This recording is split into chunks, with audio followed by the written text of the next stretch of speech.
Hi, everybody. I'm kind of winding down. It's 3:04 in the morning, which is about my bedtime. Um, anyway, I've been wanting to get on here and give you a little more on my life story, but I've just been so busy. Um, so yeah. Uh, I thought if I don't do it now, I'm not going to get it done for the week. And I like to do one each week. Um, so, so far, I've covered my mother being a narcissist, my father um, being manipulated and doing whatever my mother said, even to the point of physically abusing me. Um, and uh, I was ostracized and abused and treated badly at school by teachers and students. Um, so that's what uh, that's why I think the angels were in my life, because I needed someone, and the angels were the only ones who were able to be there for me without changing the narrative of my life. Um,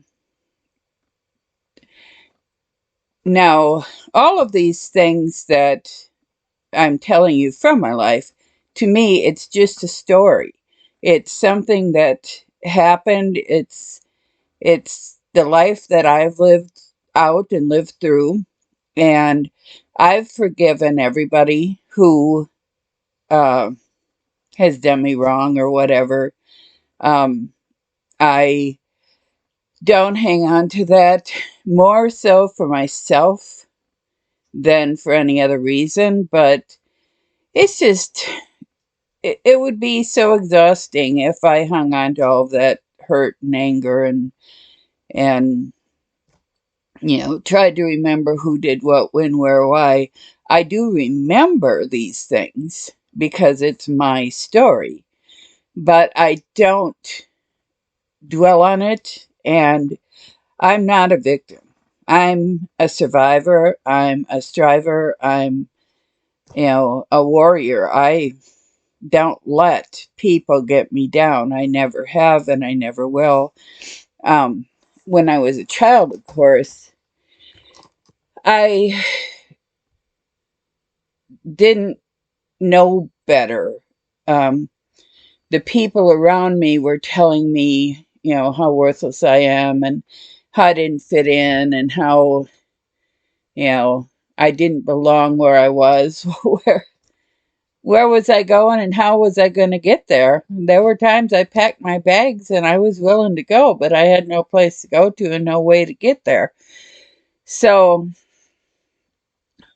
the only way to get past these things is to go through them. And that's why my story is called Hard Lessons Learned, is that I signed on to this story before I came here. I created a contract with my mother, my father, my sister, my brother, my children, my spouses, um, so many people. Anybody who is central or important to my story, I signed on with. Now, you can sometimes sign on with someone, after we come here, or little things can be changed after we come here. Like my son, when he died, um, I was asked, in fact, I was forced to tell them or choose which one of my children was going to die.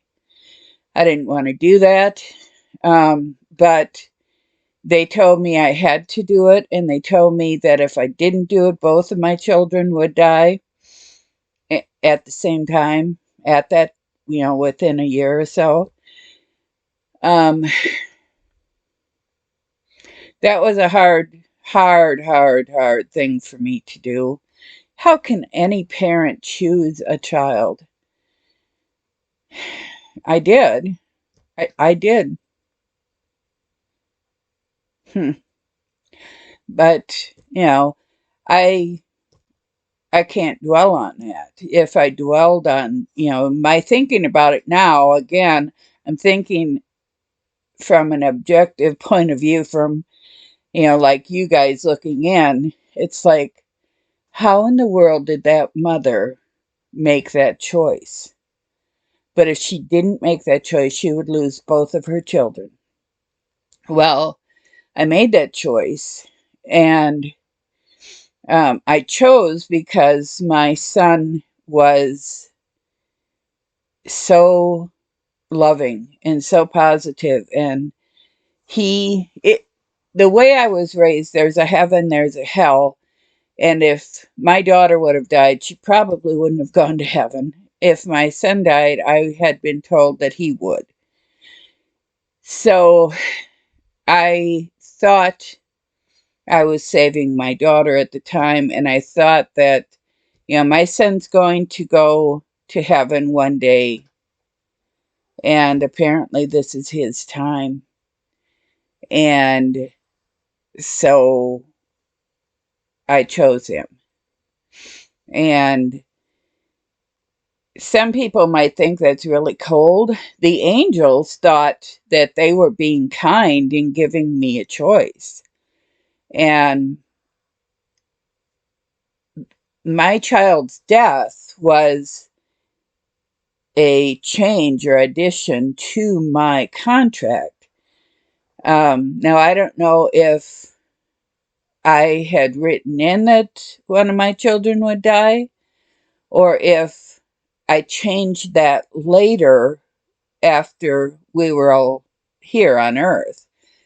But, they came to me and told me that this change had been made and I had to choose. And now, after my son died, I didn't know that my son would die accidentally at the hands of my daughter. My daughter couldn't deal with it, and she became violent, aggressive. Um, well, her brother died, and then I think the next thing that happened was my father, her grandpa, died in our home, in our living room. Me doing CPR, trying to save him, and my daughter screaming and crying and going crazy because grandpa was dying, and he was. Um, so, she'd been through the trauma of losing her brother at her hand, and she was acting up terribly after that.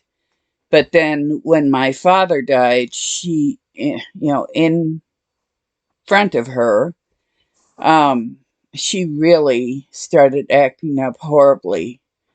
Um, she drew a knife on me and tried to stab me a couple of times. She, just wouldn't listen, wouldn't cooperate. And it wasn't just at home, it was at school and everywhere.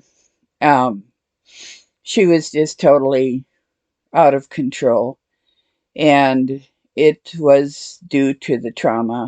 I tried to get her some counseling, but the counselor said she wouldn't talk about it. She didn't want to, deal with it. And at the age of 10 and 11, they didn't feel it was good to push her, so they didn't. Well,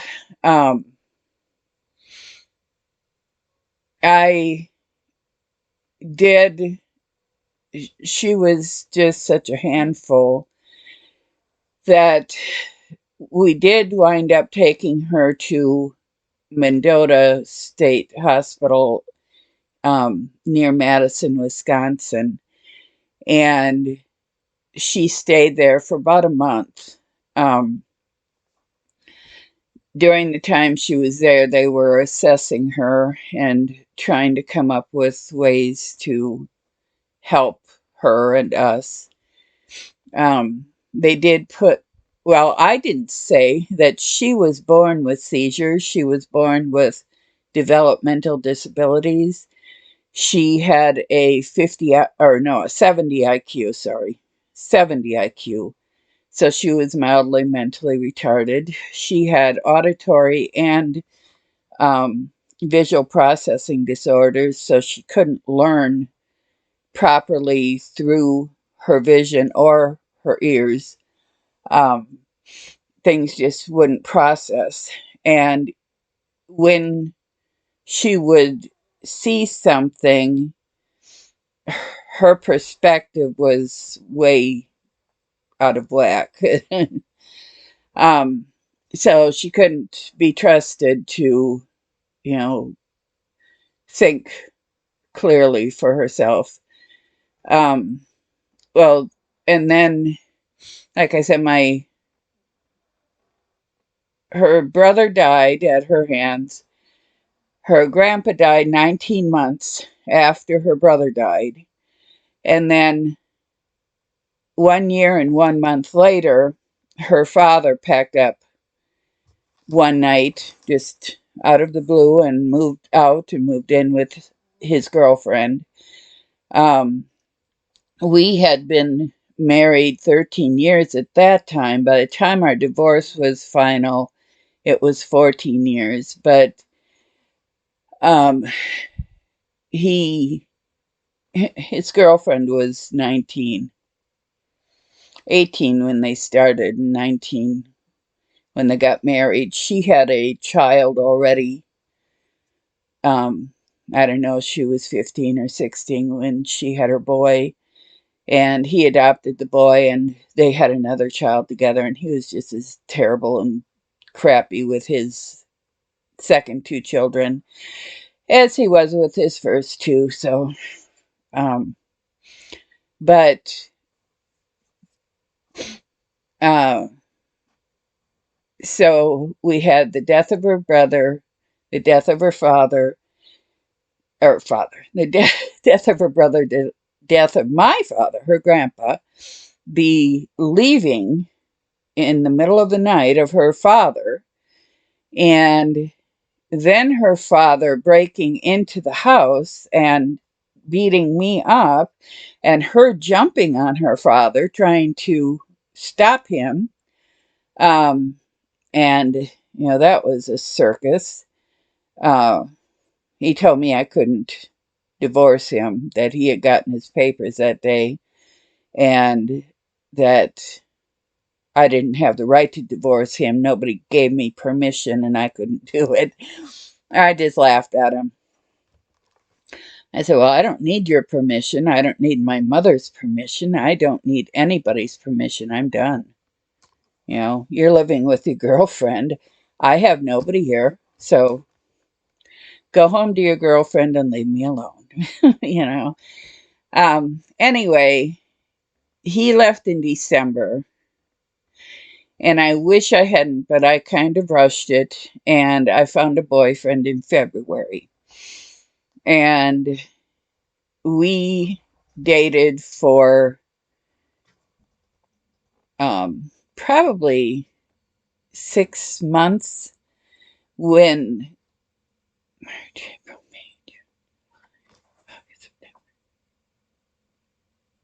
6, 7 months, when we got engaged, and we got married in May. And I was so happy. I mean, he was so loving and so attentive, and just, my prince in shining armor. And he had his flaws, money being his major flaw. Um, and I noticed here and there that, he would do things behind people's backs and wouldn't tell them about it. But of course, I knew he couldn't do that to me because I was so kind and wonderful and loving and duh. Idiot. Um, so anyway, we got married in May,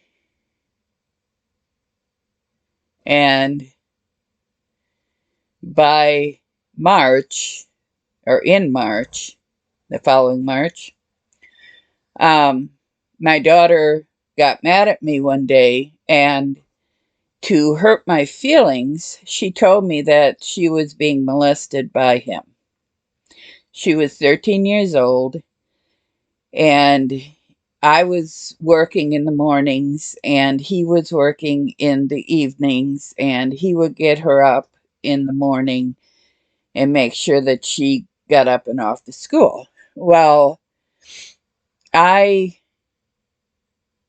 had no clue. In fact, the day that she told me that he was molesting her, I was bragging again how wonderful and fantastic he was and how in love I was with him and how I just couldn't believe, you know, what a wonderful marriage we had and how fantastic everything was.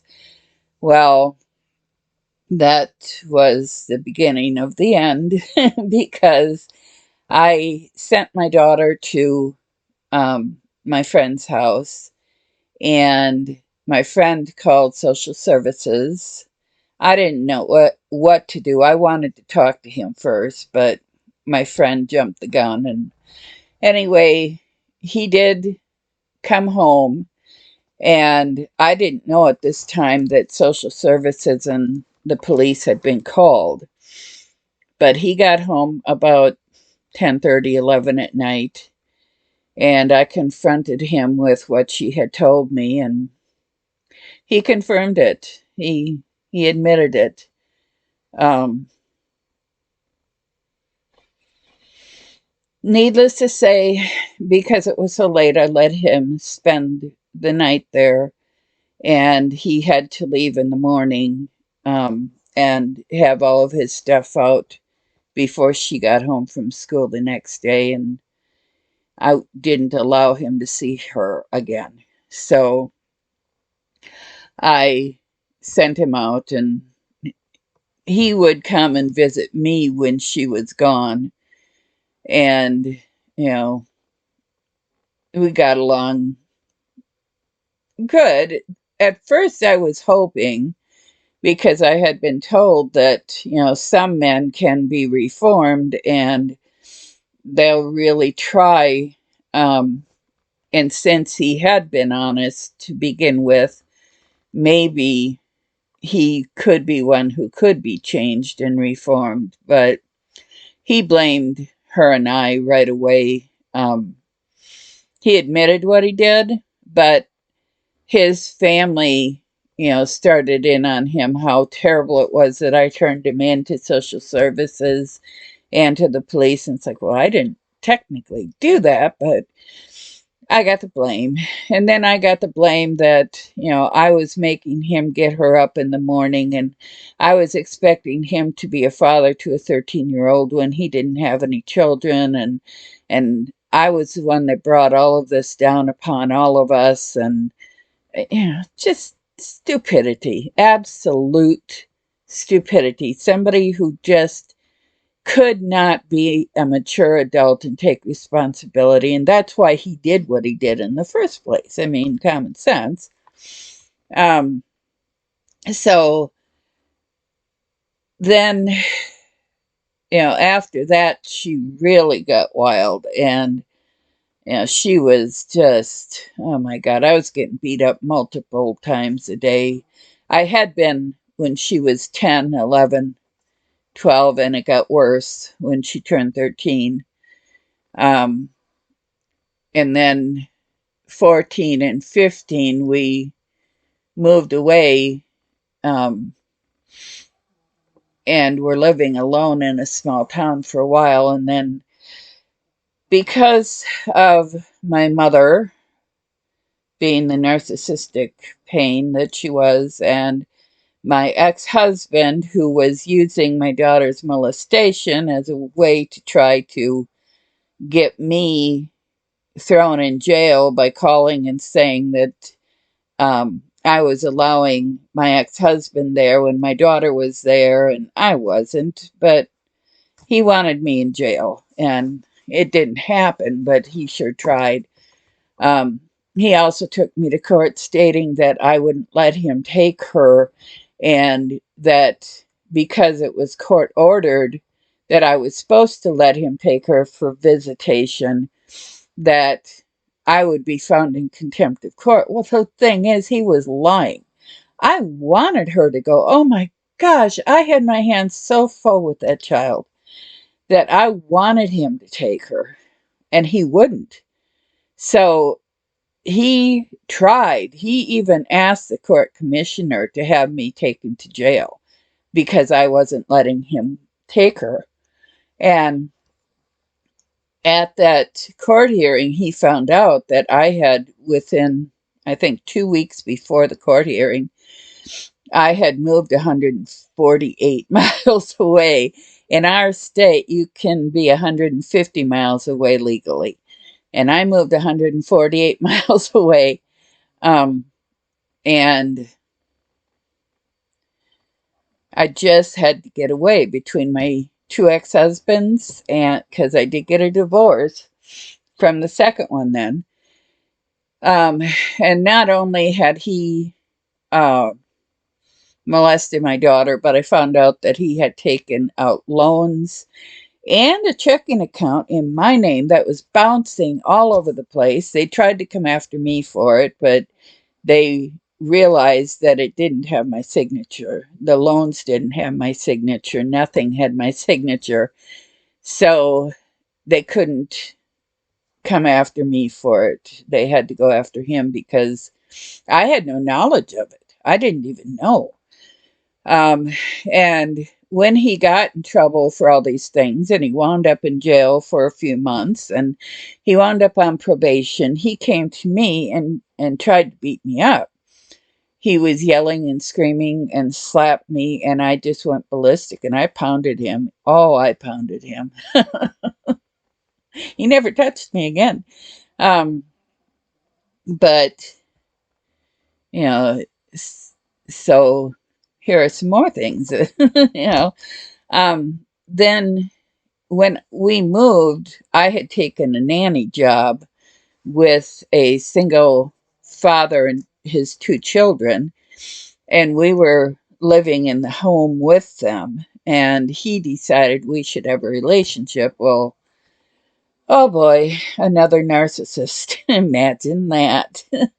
He was terrible, absolutely horrendous. He was as bad or worse than my mother. And he and my daughter didn't get along. And he was very strict and angry. And my daughter wound up being removed from the home. Um, Combination of her behavior and his. So she wound up actually going to Mendota, the mental hospital, and she was there for at least a year. And then she was put into another mental hospital here in the state of Wisconsin. And she was there for about a year and a half. So she was in the mental hospitals for about 2.5 years. Um, and I would go and see her once a week. That was all I was allowed. And her father didn't go see her, and her grandmothers did go see her. Nobody, just me.